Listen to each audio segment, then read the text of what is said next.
बिस्मिल्लाहिर्रहमानिर्रहीम अस्सलामु अलैकुम। पाकिस्तान क्रिकेट टीम दौरे इंग्लैंड में मौजूद है, जिसके लिए पाकिस्तान क्रिकेट टीम ने सख्त तरीन प्रैक्टिस का आगाज भी शुरू कर दिया है। ऐसी प्रैक्टिस जानकर आपका दिल भी खुश हो जाएगा और आप भी इख्तियार के उठेंगे कि इंशाल्लाह इंग्लैंड के खिलाफ इस बार पाकिस्तान क्रिकेट टीम शानदार कामयाबियां हासिल करेगी। वीडियो की तफसील में जाने से पहले इस वीडियो को लाइक करें और कमेंट सेक्शन में आप भाई मुझे इतना जरूर बता दें कि इंग्लैंड के दौरे में क्या पाकिस्तान क्रिकेट टीम कामयाबियां हासिल कर पाएगी या नहीं।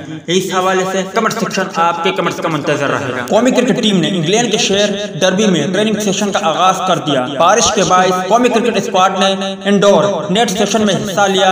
डर्बी में कौमी खिलाड़ियों ने ट्रेनिंग के पहले रोज मुख्तलिफ ग्रुप में नेट प्रैक्टिस की, जिसमें 4 मुख्तलिफ ग्रुप में बैटिंग, बॉलिंग, फील्डिंग और फिजिकल ट्रेनिंग की गई। दोनों टीमों के माबेन पहला वनडे मैच 8 जुलाई को कार्डिफ में खेला जाएगा, जबकि दूसरे वनडे मैच में पाकिस्तान और इंग्लैंड टीमें 10 जुलाई को लॉर्ड्स के मैदान में मद्दे मुकाबिल होगी। 3 वनडे मैचों की सीरीज पर मुश्तमिल आखिरी मैच पाकिस्तान और इंग्लैंड के दरमियान 13 जुलाई को बर्मिंघम में खेला जाएगा। पाकिस्तान और इंग्लैंड के दरमियान T20 सीरीज का आगाज 16 जुलाई से नोटिंगम में खेले जाने वाले पहले मैच से होगा।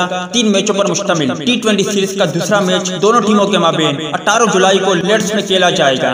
पाकिस्तान और इंग्लैंड की टीमें 20 जुलाई को तीसरे T20 मैच में ओल्ड ट्रैफोर्ड में आमने सामने होगी। जेर नजर तस्वीरों से अंदाजा बखूबी लगाया जा सकता है कि पाकिस्तान क्रिकेट टीम के खिलाड़ी किस तरह शानदार प्रैक्टिस कर रही है और किस तरह अपनी फिटनेस को भी बरकरार रख रही है। उम्मीद है कि इंग्लैंड के खिलाफ इंशाल्लाह पाकिस्तान क्रिकेट टीम बहुत अच्छा करेगी। अगर आप भी यही चाहते हो और यही मानते हो तो लाइक करें और कमेंट सेक्शन में पाकिस्तान क्रिकेट टीम के लिए नेक ख्वाहिशात का इजहार जरूर करें। मिलते हैं किसी नेक्स्ट वीडियो में, तब तक के लिए इजाजत दीजिए। अल्लाह हाफिज।